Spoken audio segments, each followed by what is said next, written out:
Haiti, a land of beautiful vistas and beautiful people. But behind the beauty lies a country devastated by poverty and hunger. The first day, at the end of the day, I discovered 18 children dead in the waiting room. The little kids, under 3, are the ones who die of malnutrition because they can't get their hands in the pot often enough. They can't wait. We can't let them languish one more day than they have to. This is the story of how the passion of one woman sparked an entire community to come together to help fight malnutrition in Haiti and around the world. And the unlikely ally they found along the way, the humble peanut. From soil to sachet, it sounds simple, but the journey of these peanuts from the ground to the mouths of malnourished children is as complex as it is rewarding. The journey of meds and food for kids and its founder, Dr. Pat Wolff, is much the same. In 1988, Dr. Pat traveled to Haiti for the first time to volunteer. There were kids in the family that were fading. They were getting more and more malnourished, and there was this very strong belief that there wasn't a cure for this. It was grief-inducing, it was shocking, it was tragic. Dr. Pat looked for a new solution to treat malnourished children.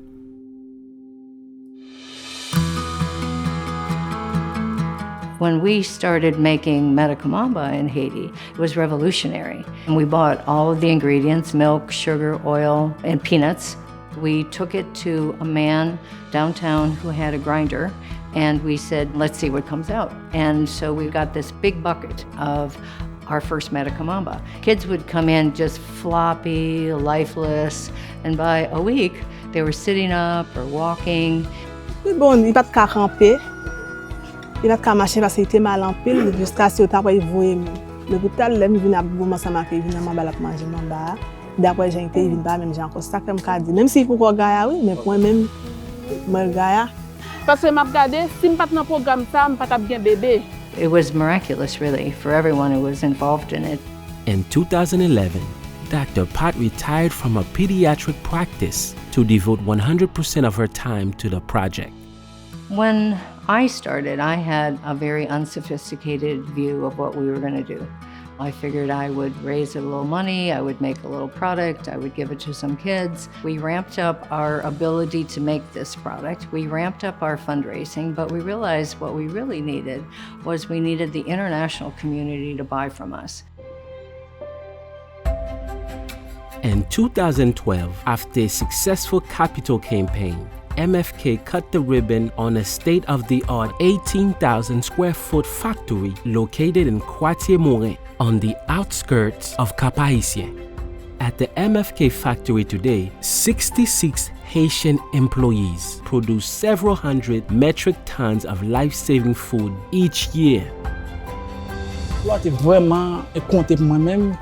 Et parce que ça te venu rendre moi indépendant. Là nous pas te gen factory en Haïti, nous te gon gen en pile ti monde k'ap mourir par malnutrition.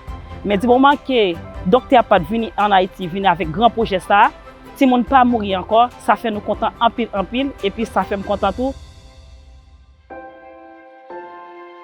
It's been pretty complex, really, all these years to have this big factory, all this machinery. Today, MFK produces 4 life-saving food products in country. The first product is Medicamamba Plumpy Nut. There's also something called ready-to-use supplementary food. It's called Plumpy Sup, one is called Plumpy Doze, and we call that Mamba Jam. We also have another product designed for school children called Vita Mamba. UNICEF Global is our single biggest customer. UNICEF has bought our product, Medicamamba, and shipped it to 16 countries. We are held to high standards by UNICEF and their yearly audits, and also by the international food safety standards. There isn't any other factory that makes food in Haiti that has actually sought this international approval. In order to keep up with the growing demands for the products, MFK was running into a new problem: sourcing enough peanuts to use in their nutritious foods. When we started, we didn't really need very many peanuts, and we bought them all locally. We were pretty quick to find out that even if you sorted them by visual to say the good ones, the bad ones, that even some of the good ones were kind of high in aflatoxin. And we couldn't be giving these high aflatoxin peanuts to malnourished kids. By providing education and mentorship, the farmers learned to advocate for themselves, sharing what they learned with their neighbors. Et yo vinn fè formation, vinn fè chaque mercredi. Moi-même, moi content d'eske y a développé zone nan et nous avons l'autre activité qui vient augmenter. Ça nous te gen hier et pas de ça qu'on y a vinn gen plus de valeur.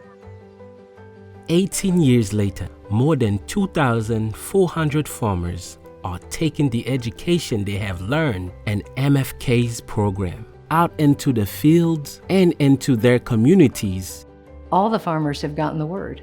They've all changed what they do, not just the people that we taught ourselves, but every farmer has done it. Haiti was still struggling with diesel fuel shortages when the devastating COVID-19 pandemic arrives in the country in March 2020. Our factory was closed because all the factories were ordered closed by the president. Our employees on their own petitioned the government to reopen as an essential business. So we restarted the second week in April. Since the pandemic, it is all Haitian run, and they have been doing a fantastic job at exporting to 16 countries, meeting all international food safety standards. So I think it's a source of great pride for our workers. MFK's investment in solar energy will decrease production and maintenance costs and make the organization a more reliable supplier of RUTF around the world. We need more money for our mission. The longevity, the sustainability requires that we switch from diesel and generators into solar, which will provide 70% of the electricity going forward. And we need a factory that's reliable and sustainable. This past year, MFK also reached an amazing milestone: 1 million kilos produced in a single fiscal year. We're almost up to 500,000 children treated, and most of those are Haitian children. The people of Haiti now bring hopes for a better life to their families and also families around the world. MFK is confident that the transition of Dr. Pat from CEO to senior advisor will be a positive change for the organization. We're happy to welcome Angela as our next CEO. I first went to Haiti when I was a little bit shy of 2 years old. Strangely enough, I grew up very close to MFK's factory in Cape Haitian. I was aware of Dr. Pat's efforts from the very beginning because it is this fantastic miracle story of how she has done what she's been able to do. We will function as a team as we grow the organization. MFK will continue into this new season with a renewed commitment to save malnourished children, educate farmers, supplement school children and pregnant women, and provide formal employment to factory workers. Our current mission is to not only support the malnourished kids that we now support, and the pregnant women that we now support, and the school children that we now support, and the farmers that we now support, but to be able to continue to support them and actually enlarge their program into the future. This work is only possible with the generosity of donors and friends like you. I'm just a pediatrician, and it's really due to thousands of people who've given their time and energy to make this work. So that's really how we got here, and I think that it's a testament to the goodness of people.